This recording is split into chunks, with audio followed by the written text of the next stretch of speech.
بسم اللہ الرحمن الرحیم۔ ایک دفعہ سلطان صلاح الدین ایوبی علی بن سفیان کہیں جا رہے تھے کہ اچانک ہی علی بن سفیان کے پیٹ میں شدید درد ہونے لگا، اور وہ درد اتنا شدید تھا کہ علی بن سفیان درد کی وجہ سے گھوڑے سے گر گئے۔ سپاہیوں نے علی بن سفیان کو اٹھایا اور محل لے آئے۔ سلطان نے شاہی حکیم کو حکم دیا کہ علی بن سفیان کا فوراً معائنہ کرو، لیکن شاہی حکیم نے پوری زور لگا دیا۔ علی بن سفیان پھر بھی درد کی شدت سے تڑپ رہا تھا۔ جب ارد گرد کے حکیموں کو بلایا گیا تو پھر بھی علی بن سفیان کو درد سے نجات نہ ملی۔ سلطان صلاح الدین ایوبی رحمۃ اللہ علیہ بڑا ہی پریشان ہو گئے، کیونکہ علی بن سفیان صلاح الدین ایوبی کا دایا بازو تھا۔ سلطان سوچنے لگا کہ آخر ایسا کیا ہوا کہ علی بن سفیان اس تکلیف میں مبتلا ہو گیا۔ اتنے میں سلطان کے ایک وزیر نے بتایا کہ حضور فلاں گاؤں میں ایک حکیم صاحب رہتا ہے جو ایسی بیماریوں کا بہتر طریقے سے علاج کر سکتا ہے، اور اس نے کئی مرتبہ اپنی حکمت کو بڑے بڑے بادشاہوں کے سامنے پیش بھی کیا ہے۔ تو سلطان نے اپنے ایک سپاہی کو بھیجا اور فرمایا اس حکیم کو کہو کہ سلطان نے مظلوم کا حکم ہے کہ فوراً محل میں حاضر ہو جاؤ۔ سلطان صلاح الدین ایوبی رحمۃ اللہ علیہ کے حکم پر وہ سپاہی اس حکیم کے گاؤں میں روانہ ہو گیا اور سلطان کا پیغام دے کر واپس آ گیا۔ وہ حکیم شفا خانے میں گیا اور علی بن سفیان کا معائنہ کرنے کے بعد ایسی دوا لائی کہ علی بن سفیان کا درد ٹھیک ہو گیا۔ سلطان صلاح الدین ایوبی علی بن سفیان اس سے بڑے متاثر ہوئے کہ یہاں بڑے بڑے حکیم اس کا علاج نہ کر سکے، اور وہاں ایک چھوٹے سے حکیم نے آتے ہی علی بن سفیان کا علاج کر دیا۔ اب سلطان صلاح الدین ایوبی کو اس پر کافی اعتماد ہو گیا، اور سلطان نے اس کو حکم دیا کہ تم میرے شاہی حکیموں میں شامل ہو جاؤ، اور سلطان نے اس کو محل میں حکیم کی ملازمت پہ رکھ لیا۔ چند دن گزرے تھے کہ علی بن سفیان نے سلطان صلاح الدین ایوبی کو کہا کہ حضور میری چھٹی حس کہتی ہے یہ جو حکیم جس نے میرا علاج کیا یہ کوئی حکیم نہیں، مجھے اس کی حرکات بہت ہی مشکوک لگتی ہیں، کیونکہ علی بن سفیان جاسوسوں کو پکڑنے کا ماہر تھا۔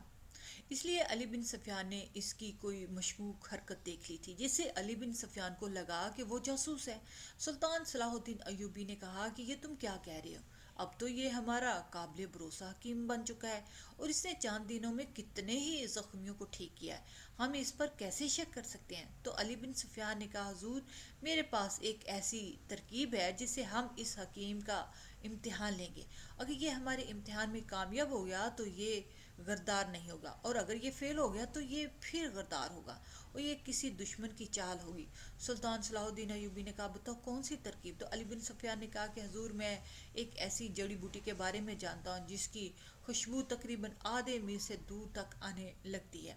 آپ اس حکیم کو اپنے پاس بلائیں اور اسے کہیں کہ مجھے فلاں جڑی بوٹی جنگل سے تلاش کر کے لے کر آئے، اور اسے حکم دے کہ جڑی بوٹی فلاں علاقے میں ملتی ہے، لیکن اس بات کو میں اور آپ جانتے ہیں کہ اس علاقے میں کوئی جڑی بوٹی نہیں، بلکہ میں خود اس علاقے میں جا کر چند جڑی بوٹیوں کے پودے لگا دوں گا، اور جیسے ہی وہ حکیم اس جنگل میں داخل ہوگا تو اگر وہ سچ میں حکیم ہوا تو وہ جنگل میں داخل ہوتے ان جڑی بوٹیوں کو تلاش کر لے گا، لیکن اگر وہ حکیم نہ ہوا تو وہ جڑی بوٹی اسے کہیں سے بھی نہیں ملے گی، اور ہماری اطلاعات کے مطابق یہ جڑی بوٹی کو لانے کے لیے اپنے مالک کے پاس ضرور جائے گا تاکہ وہ پکڑا نہ جائے۔ علی بن سفیان کے مطابق سلطان صلاح الدین ایوبی رحمۃ اللہ علیہ نے کہا کہ اس کو یہ کام دیا اور کہا کہ شام تک وہ جڑی بوٹی تلاش کر کے میرے پاس لاؤ۔ علی بن سفیان اس حکیم کا پیچھا کرنے لگا، اور جیسے وہ حکیم جنگل میں داخل ہوا تو علی بن سفیان کو ان جڑی بوٹیوں کی خوشبو آنے لگی، کیونکہ علی بن سفیان نے پہلے ہی وہ جڑی بوٹی وہاں لگا دی تھی، لیکن وہ حکیم ادھر ادھر دیکھتا دیکھتا آگے جا رہا تھا۔ علی بن سفیان کا شک یقین میں بدل رہا تھا، کیونکہ ابھی تک اس کو جڑی بوٹی کی خوشبو نہیں آئی تھی۔ تھوڑی دیر ڈھونڈنے کے بعد جب وہ اس جڑی بوٹی کو نہیں ملا، کیونکہ وہ ایک جاسوس تھا، کوئی حکیم نہیں تھا، لہٰذا اس کو پتہ نہیں تھا کہ کون سی جڑی بوٹی کی خوشبو کیسی ہوتی ہے، تو وہ دوبارہ اپنے مالک کے پاس جانے کے لیے روانہ ہوا کہ وہ جا کر اپنے مالک سے جڑی بوٹی حاصل کر کے سلطان کو دے سکے تاکہ سلطان کا اس پہ اعتبار نہ اٹھ سکے۔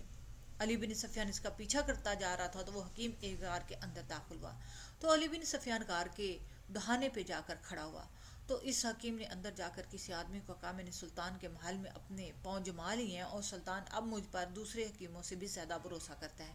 میں چند دنوں میں بہت خاص معلومات آپ تک پہنچاؤں گا، لیکن اب سلطان نے مجھے فلاں فلاں جڑی بوٹی کہی ہے، وہ تو مجھے لا کر دو تاکہ میں سلطان کو دے سکوں، تاکہ اس کو مجھ پر شک نہ ہو۔ جب یہ بات علی بن سفیان نے سنی تو فوراً اپنے سپاہیوں کو حکم دیا، کہا کہ اس غار کو چاروں طرف سے گھیر لو، اور چند سپاہی اندر آ گئے، اور اس حکیم کو اور اس کے مالوں کو پکڑ کر لے آئے اور آ کر سلطان صلاح الدین ایوبی کے سامنے حاضر کیا، اور علی بن سفیان نے سلطان سے کہا کہ یہ حکیم بالکل غدار ہے اور یہی اس کا مالک ہے جس نے اس کو میرے علاج کے لیے اس حکیم کی جگہ بھیجا تھا تاکہ یہ میرا علاج بہتر کرے اور اپنا اعتماد جیت سکے اور ہماری خفیہ معلومات اپنے اس مالک تک پہنچا سکے۔ جب یہ بات سلطان صلاح الدین ایوبی نے سنی تو ان دونوں کا سر قلم کر دیا اور کہا کہ دشمن تو میرے سامنے بچ سکتا ہے لیکن غدار کبھی نہیں۔ دوستو، آپ کو یہاں پر سلطان صلاح الدین ایوبی کی عقل مندی کا ایک دلچسپ واقعہ سناتے ہیں کہ ایک دفعہ سلطان صلاح الدین ایوبی رحمۃ اللہ علیہ نے علی بن سلطان کو اپنے علی بن سفیان کو اپنے کمرے میں بلایا اور کہا کہ آج میرا دل کر رہا ہے کہ بازار جا کر اپنے لیے کچھ خریداری کروں اور اسی طرح بازار کی سیر و تفریح بھی ہو جائے گی۔ جب یہ بات علی بن سفیان نے سنی تو علی بن سفیان کہنے لگے سلطان معظم، یہ سلطنت بھی آپ کی اور یہ بازار بھی آپ کی، تو آپ کو کسی سے اجازت لینے کی کیا ضرورت ہے؟ تو سلطان صلاح الدین ایوبی نے کہا کہ دوسری طرف مجھے یہ سوچ آ رہی ہے کہ اگر میں بازار میں گیا تو بازار میں مجھے دیکھ کر لوگوں کی بھیڑ لگ جائے گی اور تاجروں کے کام پر بہت اثر پڑے گا اور میں نہیں چاہتا کہ میری وجہ سے کسی غریب کے رزق میں رکاوٹ آئے۔ تو علی بن سفیان تھوڑی دیر سوچنے میں مصروف ہو گئے اور کہنے لگے کہ ٹھیک ہے سلطان معظم، میرے پاس ایک ترکیب ہے جس سے آپ بازار میں خرید و فروخت بھی کر لیں گے اور کسی کو پتہ بھی نہیں چلے گا اور اسی بہانے بازار کی سیر و تفریح بھی ہو جائے گی۔ تو سلطان صلاح الدین ایوبی نے کہا کہ بتاؤ کون سی وہ ترکیب ہے؟ تو علی بن سفیان نے کہا حضور، آپ بھیس بدل کر بازار میں چلے جائیں اور خریداری کر کے واپس آ جائیں، کسی کو پتہ بھی نہیں چلے گا کہ آپ سلطان صلاح الدین ایوبی ہیں۔ علی بن سفیان کی یہ ترکیب سلطان صلاح الدین ایوبی کو بہت پسند آ گئی۔ سلطان صلاح الدین ایوبی رحمۃ اللہ علیہ نے ایک عام انسان کا بھیس بدلا اور ہاتھ میں ایک ڈنڈا لیے گھوڑے پر روانہ ہو گیا۔ سلطان صلاح الدین ایوبی بازار میں پہنچ گیا۔ ہر طرف لوگ خرید و فروخت میں مصروف تھے کیونکہ لوگ خریداری بہت زیادہ کر رہے تھے کیونکہ آگے عید الفطر آنے والی تھی، اس لیے بازار میں بہت زیادہ بھیڑ لگی ہوئی تھی۔ سلطان صلاح الدین ایوبی تاجر کے پاس گئے اور کپڑا دیکھنے کے لیے تاجر کو مخاطب کیا۔ تاجر نے آپ کے سامنے بہت سارے لباس رکھے اور کہا کہ حضور، ان میں سے جو بھی آپ کو پسند آئے وہ بتا دیجیے گا۔ سلطان صلاح الدین ایوبی رحمۃ اللہ علیہ ان کپڑوں کو پسند کر رہا تھا کہ اچانک بازار کے نکر سے لوگوں کے شور کی آواز آنے لگی۔ سلطان صلاح الدین ایوبی رحمۃ اللہ علیہ نے اس تاجر سے پوچھا کہ یہ اور کس وجہ سے ہے؟ تو اس تاجر نے کہا بھائی، اس بازار کی نکر پر مسلمانوں نے ایک زمیندار سے زمین خریدی تھی تاکہ اس جگہ پہ مسجد بنا سکیں، تاکہ بازار میں موجود تاجر اور آنے والے مسافر مسجد میں نماز ادا کر سکیں، لیکن بازار کے تاجروں نے زمیندار سے زمین خریدی تو اس نے دھوکے سے ایسے معاہدے پر ہم سے دستخط کروا لیے جس پر لکھا تھا کہ زمین سے تقریباً 15 فٹ کے بعد زمین کا وہ مالک ذمہ دار ہوگا اور وہ جسے چاہے دے گا۔ جب یہ بات سلطان صلاح الدین ایوبی نے سنی تو کہا یہ بڑی عجیب بات ہے کہ زمین سے 15 فٹ کے اوپر کے بعد وہ زمین زمیندار کا کیا کرے گا؟ تو اس تاجر نے کہا کہ بھائی، وہ زمیندار بڑا ہی منافق نکلا ہے، اس نے مسلمانوں اور عیسائیوں کو لڑانے کے لیے ایک چال چلی۔ سلطان نے کہا وہ کیسے؟ تو اس نے کہا کہ اب اس زمیندار نے مسلمانوں کو کہا کہ جب تک تم 15 فٹ تک اپنی مسجد کی تعمیر کر لو گے تو 15 فٹ کے بعد میں مسجد سے اوپر ایک شراب خانہ بنانے کے لیے عیسائیوں کو جگہ دے دوں گا۔ سلطان نے کہا یہ کیسے ممکن ہے؟ تاجروں نے کہا وہ زمیندار چاہتا ہے کہ وہ مسجد کی چھت پر ان عیسائیوں کو شراب خانہ بنا کر دے، ان کے لیے جگہ دے۔ سلطان نے کہا یہ تو سراسر زیادتی ہے۔ سلطان صلاح الدین ایوبی آہستہ آہستہ اس بھیڑ کی طرف بڑھنے لگے، جا کر معلوم کیا کہ اصل بات کیا ہے، لیکن اتنے میں سلطان صلاح الدین ایوبی اس بھیڑ کے قریب جانے ہی لگا تھا کہ پیچھے سے آپ کے ایک خفیہ سپاہی نے آ کر خبر دی حضور، پڑوسی بادشاہ کا ایلچی محل میں آپ کے لیے بہت خاص پیغام لے کر آیا ہے اور وہ آپ کا انتظار کر رہا ہے۔ علی بن سفیان نے پیغام بھجوایا کہ جلد جتنی ممکن ہو سکے آپ محل پہنچیں کیونکہ پیغام بہت قیمتی ہے۔ یہ بات سلطان صلاح الدین ایوبی نے سنی تو سلطان صلاح الدین ایوبی واپس اس جگہ سے محل کی طرف روانہ ہو گئے اور ادھر وہ بازار کے تاجر و عیسائی یہ معاملہ لے کر قاضی صاحب کے پاس پہنچ گئے اور قاضی صاحب کے سامنے مقدمہ پیش کیا۔ جب قاضی صاحب نے دونوں فریقین کی دلائل سنے تو عیسائیوں نے پھر وہی دستاویز دکھائے جن پر تمام تاجروں کے دستخط کیے ہوئے تھے۔ اب قاضی صاحب نے کہا کہ قانوناً تو یہ مسجد کی چھت پر کچھ نہیں بنا سکتے، لیکن تم سب تاجروں نے اپنے ہی ہاتھوں سے اس پر دستخط کیے ہوئے ہیں کہ زمین سے 15 فٹ کے اوپر یہ زمیندار اصل زمین کا مالک ہوگا، اور جیسے وہ چاہے وہ جگہ جس کو چاہے دے سکتا ہے۔ قاضی صاحب نے کہا کہ اب ان دستاویز کو دیکھ کر ہی فیصلہ سنا ہوگا، اور اس قاضی صاحب نے مجبوری میں آ کر فیصلہ ان حسائیوں کے حق میں کر دیا۔ ان دونوں گروپوں کے درمیان کشیدگیاں پہلے سے زیادہ بڑھ گئیں، اور پورے بازار میں فساد پھیلنے لگا، اور دشمن اپنے منصوبوں میں کامیاب ہو رہا تھا، کیونکہ اس کے پیچھے دشمن کی بہت بڑی چال تھی۔ لیکن ابھی تک اس چال کو کوئی بھی نہیں سمجھ پا رہا تھا۔ اتفاق سے اس قاضی صاحب کو خیال آیا کہ میں نے اپنے عہدے کی لاج رکھتے ہوئے اس مقدمے کا فیصلہ سنایا، لیکن اگر اب سلطان صلاح الدین ایوبی کے پاس یہ مقدمہ لے کر جائیں تو وہ اس کا کوئی ایسا مناسب حل نکالے گا جس سے دشمن کی چال ملیا میٹ ہو جائے گی، اور رسائی دھول چاٹ کر واپس چلے جائیں گے۔ یہ خبر سن کر تمام تاجر سلطان صلاح الدین ایوبی کی کھلی کچہری میں پہنچ گئے۔ سلطان صلاح الدین ایوبی عدالت میں موجود تھا۔ سلطان صلاح الدین ایوبی رحمۃ اللہ علیہ نے پوچھا تو انہوں نے وہی ساری بات بتائی جو سلطان صلاح الدین ایوبی کو اس بازار میں موجود تاجروں نے بتائی تھی۔